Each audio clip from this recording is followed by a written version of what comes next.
of that. Yes, of course, from you guys. Filipino, my makeup artist and stylist today. Jack. Jabet.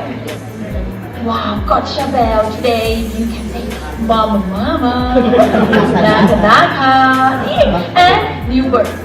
Today, Deva Kabong. Diba? Kabong. Diba Kabong. And I know Masara. yesterday, Avizala.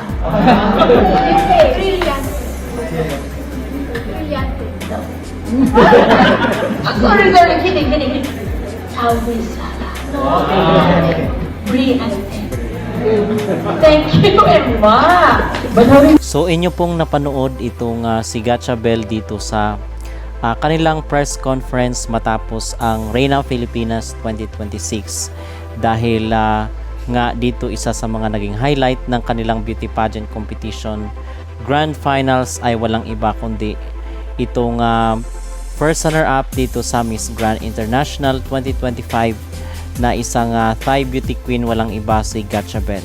So ating pag-uusapan mga kapolitika dahil sikat na sikat siya ngayon at kinagigiliwan ng mga hindi lang ng mga Thai fans kundi pati na rin po ng mga Pinoy, most especially yung kanyang mga trending at mga viral na reels at social media posts dito sa kanyang mga pages kung saan ay kuha doon sa Reina Filipinas. At isa na nga po doon ay yung estilo ng kanyang pagbibigay ng score dito sa mga finalists ng nasabing beauty pageant competition.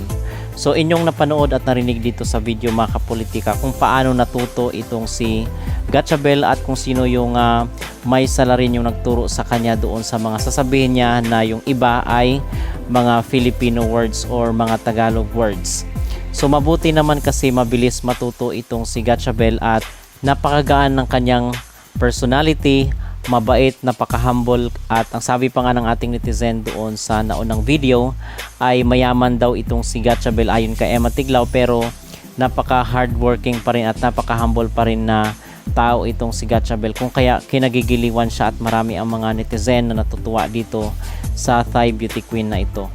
So at napaka-inosente rin mga kapolitika no, ng kanyang personality. Minsan is yung kumbaga wala siyang kaalam-alam pero nakakatuwa yung kanyang personalidad nitong si Gatchabel. So ngayon ang sabi niya dito dahil nga bumalik na sa Thailand itong si Gatchabel ay nagpasalamat siya sa mga Pinoy at itinuturing niya na ang Pilipinas ay kanyang pangalawang tahanan. At in fact ay nagpost ito dito sa kanyang social media bilang pasasalamat sa mga Pinoy na all out ang suporta dito kay Gatchabel sa first runner-up ng Miss Grand International. So sabi niya dito sa kanyang post sa social media sa Facebook, "The Philippines is a second home for Gatchabel.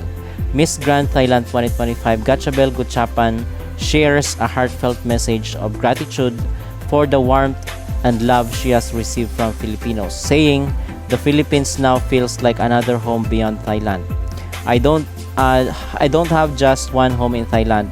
I have another one here in the Philippines. A beautiful reminder of how pageantry continues to build friendships, connections, and sisterhood beyond borders." So sabi niya dito, "This home will always feel warm and truly love it here. Thank you for welcoming me as one of your own. You made me realize that the world is even more beautiful than I ever imagined. I don't have just one home in Thailand. I have another one here in the Philippines." So, ito ay nakita rin natin doon sa mga video, sa mga reels mga kapolitika na binibigyan ng regalo itong si Gatchabel dito ng kanyang mga Pinoy supporters, mga Pinoy pageant fans. At nakakatuwa dahil yung expression sa kanyang mukha ay very excited siya, very overwhelming siya dito sa suporta ng mga Pinoy. At in fact doon sa unang pagpunta niya nga dito sa Pilipinas ay naiyak itong si Gatchabel dahil hindi niya akalain na ganun pala magmahal ang mga Pinoy. Kung ikaw ay talagang genuine, talagang ikaw ay isang totoong tao, authentic, so makikita at mararamdaman yan ng mga Pinoy. Kung kaya sobrang init rin mga kapolitika ng pagtanggap dito sa Thai beauty queen na nanalong first runner-up sa Miss Grand International 2025. So pinag-uusapan natin itong si Gatchabel dahil nga yung meron kasing post itong si Jojo Bragais dito sa kanyang social media kung saan is tinatanong niya yung mga netizen, yung kanyang mga followers kung sino ba daw yung i-retain, sino yung idadagdag or kung may babaguhin dito sa sa panel of judges sa second edition ng Reina Filipinas, kasi kung inabangan yung first edition ay mas lalong nagiinit ang mga pageant supporters dito sa second edition ng Reina Filipinas. At ang sabi pa nga dito ni Jojo Bragais sa kanyang post sa Facebook, who among the judges ng Reina Filipinas ang gusto niyo ibalik next year? And sino ang iba pang gusto nyong mag-judge? So ang hot list dito ng ating mga netizen sa comment section ni Jojo Bragais ay walang iba kundi ang Thai beauty queen na si Gatchabel. So we are expecting na andito pa rin po si Gatchabel sa susunod na edisyon ng Reina Filipinas at po siya bilang panel of judges dito sa second edition ng kanilang beauty pageant competition. So we are agreeing sa pulso ng netizen na ibalik itong si Gatchabel sa susunod na edisyon. So 100% na siya ay makikita nating muli mga kapolitika kahit tapos na yung kanyang termino dito sa Miss Grand International, dahil sa October na nga magtatapos ang kanilang termino dito sa organization, same time with Emma Tiglao. So nakakalungkot dahil sa ayaw at sa gusto pa nating palawigin ang kailang termino dito sa Miss Grand, ay napapanahon na para ipasa sa susunod na reigning queen ang corona ng Miss Grand International. Talagang napakabilis ng panahon, time flies, at ngayon ay magtatapos na nga ang termino nitong si Gatchabel at kasama itong si Emma Tiglao para sa Miss Grand 2026. So sabi dito sa post or comment ng ating netizen mga kapolitika ay si Gatchabel daw uli yung dapat kunin ni Jojo Bragais dito sa second edition ng Reina Filipinas, at yung si Scott na naging judge din doon sa MGI All-Stars 2026. And speaking of MGI All-Stars mga kapolitika, ay kwento po nitong si Sir Jerry Diaz yung naging journey ni Alexi Brooks dito kung paano siya nakumbinsi na muling sasabak sa beauty pageant competition, specifically dito sa Reina Filipinas. So sabi dito ni Sir Jerry Diaz sa kanyang post, yung pagsisimula, paano ba na-contact itong si Alexi? Soon after Jojo Bragais shared over lunch that he is launching Reina Filipinas for Miss Grand Philippines and MJ All-Stars, I immediately told him that I will invite Alexi Brooks to join. After that meeting, I called Alexi and broached the idea of her joining Reina Filipinas. I told Alexi that she would be perfect for MJ All-Stars. Alexi initially was reluctant since she just passed on her crown as Miss Eco International 2025 last May, and she felt it might be too soon to join another pageant. But I countered that she needed to ride on the momentum of her pageant journey and win. So June 19, 2026, after getting some pageant details from Jojo like contest, duration, activities, requirements, etc., I scheduled another meeting with Alexi. I rescheduled my flight from Legazpi to an earlier schedule so we can meet again, this time in Nonos Gateway 2. June 27, 2026, after a series of calls with the Miss Iloilo organization, it was a go for Alexi to join Reina Filipinas. June 28, Alexi sent her online application. July 3, Alexi went to the final screening of Reina Filipinas, printed her set cards for the screening. So yun daw po ang naging journey nitong handler ni Alexi Brooks dito sa Reina Filipinas, kung paano siya nakumbinsi na muling sasabak dito sa beauty pageant competition na ito. So successfully ay si Alexi nga ang ating maging pambato dito sa MJ All-Stars 2026 na gaganapin sa buwan ng Disyembre. Okay, at mga kalaban niya dito, makaka-encounter niya ang Latina, taga Colombia, walang iba kundi si Vanessa Pulgarin. At yun po mga kapolitika ang ating pinaka-latest na update dito sa mundo ng beauty pageant. Ano po ang inyong magreaksyon dito sa sinasabi ng ating mga netizen na dapat daw ay ibalik itong si Gatchabel sa susunod na edisyon ng Reina Filipinas? Kayo po ba mga kapolitika ay payag or agree dito na si Gatchabel ay muling upo bilang hurado ng nasabing beauty pageant competition? Mag-comment down below. Sorry, kidding. Awisala. Briante. Thank you, Emma. But how do you feel that you are so loved by so many Filipinos out there cheering out for you on stage earlier?